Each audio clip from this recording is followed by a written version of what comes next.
salut, je m'appelle Catherine de Tricot Machine. Moi, c'est Mathieu, aussi de Tricot Machine.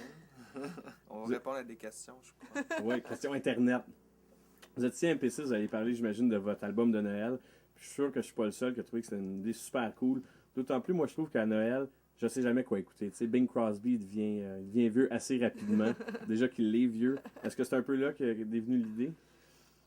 Ben, on voulait faire un album pour finir un peu les 2 ans qu'on a travaillé. Là. On a sorti l'album, ça fait un peu plus qu'1 an et demi. On a voyagé, on a fait des spectacles. Puis là, on voulait comme clore ça. Fait qu'on s'est dit pourquoi pas un album de Noël. En plus qu'on avait fait un spectacle de Noël l'an passé. Puis on trouvait que c'était une belle façon de faire un disque. Je sais pas, le sujet était intéressant. Là. On voulait développer sur le. Ben, c'est sûr Noël. que c'est un sujet intéressant. Puis c'est intéressant aussi de créer une chanson de Noël parce que pour que ça devienne une chanson de Noël, il faut qu'il y ait une sorte de magie. Puis, tu sais, c'est pas si facile à créer. Fait que je pense que c'était l'exercice qui était le fun à faire.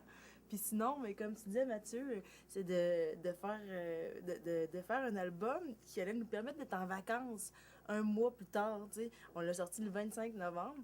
Puis là, on a de la promo à faire, puis des spectacles, mais rendu au 25 décembre, c'est fini, tu sais, c'est mort, l'album de Noël. On peut se lever tard. Et que là, on peut se mettre en pyjama puis jouer au Scrabble. Tu sais que l'année dernière, aussi en 2007, l'album le plus vendu aux États-Unis, c'est celui de Noël de Josh Groban aussi. Hein. Ah, ben c'est encourageant. Donc, vous avez choisi le bon créneau, une bonne Ouais, idée. on a fait une édition limitée, ça fait que si on les vend tout, je sais pas qu'est-ce qu'on va faire. On en fait une autre version.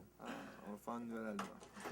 Vous allez écouter quoi, Noël, dans ce cas-là? Parce que j'imagine que vous n'allez pas écouter votre propre album. C'est le Non. fun pour les autres, mais pour vous, ça vous laisse un peu... Ça, on fait jamais ça. C'est la pire chose à faire, là. Mais qu'on écoute depuis plusieurs Noëls, puis même des fois, pas, quand c'est même pas Noël, là, c'est Sufjan Stevens qui a fait un excellent... ben, en fait, c'est 5 albums. C'est une compile c'est un coffret qui contient 5 albums qu'il a fait depuis 2002, je pense. Puis c'est presque toutes des compos de Noël aussi. Fait que c'est sûr que ça a été une inspiration là, pour notre disque à nous. Puis c'est On va écouter du John Denver aussi, même si je pense qu'il a fait des albums de Noël, mais juste du John Denver, c'est juste sur le bord, tu sais, il est tellement gentil que c'est de la musique quasiment de Noël.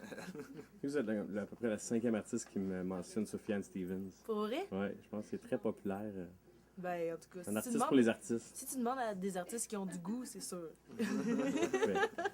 Il y a un côté très visuel à tout ce que vous faites. Vous avez gagné pour la meilleure pochette. Puis là, évidemment, encore une fois, cet album-ci, il y a une pochette incroyable. Est-ce que vous sentiez le besoin de vous dépasser après avoir gagné ce prix-là? Je vois pas vraiment ça comme ça, mais moi, le disque, je vois ça un peu comme un objet qui devient un peu désuet après l'utilisation du CD lui-même. Après qu'on ait mis les tunes dans l'iPod, on ne se sert plus vraiment beaucoup de la pochette. Fait que le faire sous forme de livre, ça donnait une nouvelle vie à cet article-là. Puis qu'est-ce que je dirais d'autre aussi? Il y a l'idée aussi de tout fabriquer un peu de façon artisanale. On vous appelle sur le plateau, donc bonne chance à NP6, merci. Merci à toi. Merci. Plaisir.